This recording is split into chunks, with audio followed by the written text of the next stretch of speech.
Hey guys, welcome to GoalStrike Fitness. Today I'll be showing you how to perform high intensity interval training on the treadmill, also known as HIIT. If you're not familiar with it, it's a training method used to burn fat by going all out for a specific period of time followed by a period of rest. Now HIIT training helps you burn fat by increasing your metabolism, which in turn helps you burn calories for hours to come even after your workout. Now for you to maximize fat loss, you need to work at a rate of 85 to 95% of your max heart rate. But don't worry too much about the numbers. As long as you're pushing yourself, you should be alright. Now let's begin.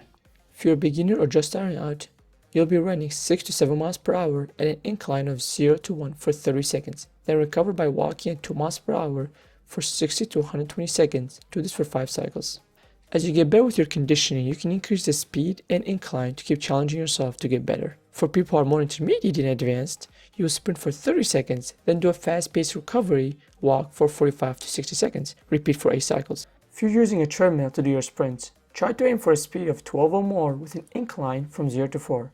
I personally like to go for 2 miles per hour at an incline of 0 for 3 seconds, then walk for 60 seconds at a rate of 3.5. I repeat that for 8 cycles. This allows me to reach 85 to 95% of my max heart rate throughout my workout. To prevent injury, make sure to take 5 minutes to warm up before you start your treadmill sprints. Here's a warm up I recommend. 30 seconds of leg swings on each leg, 2 minutes of speed walking, and 1 minute of light jogging around 5 to 6 miles per hour. Recover by doing 1 minute of walking, then start your sprints. But if you feel your calves are tight, you can take 15 seconds for each leg to stretch your calves after you finish your warm up. This will help you prevent any cramps from occurring in your calves when sprinting. When you start your sprints, it takes the treadmill some time to adjust the speed. Make sure you start counting your sprints when it hits the desired speed. Otherwise, you might lose some benefits from doing your sprints. I won't go into too much detail into the proper form as this topic deserves a whole video of its own, but here's a quick explanation.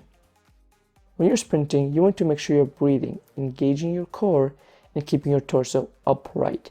And don't collapse your torso even when you get tired.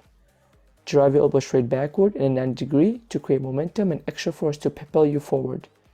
You also want to drive your thigh up until they are parallel to the ground. This will help you accelerate faster.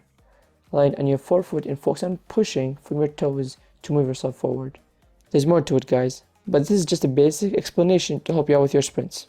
Now, when you're ready to get off the treadmill after a 3-second sprint, you first want to grab both of the handles on the treadmill and lift your body up so you can move both of your legs on the outer side of the treadmill.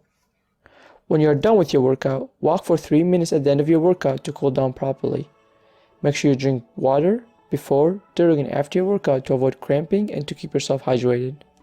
Now, this workout will not only help you burn fat, but also help you increase your speed, power, endurance, and metabolic rate. Whether you're beginner, intermediate, or advanced, the goal is to push yourself throughout the workout. Now, if you can talk throughout the workout, then you're probably not pushing yourself hard enough. Give this workout a try and let me know what you thought about it in the comments below. I would love to hear responses. And if you found this video helpful, smash that like button for me, share it with your friends, and make sure you subscribe so you don't miss any of my future videos. Thank you guys for watching, and I'll see you soon.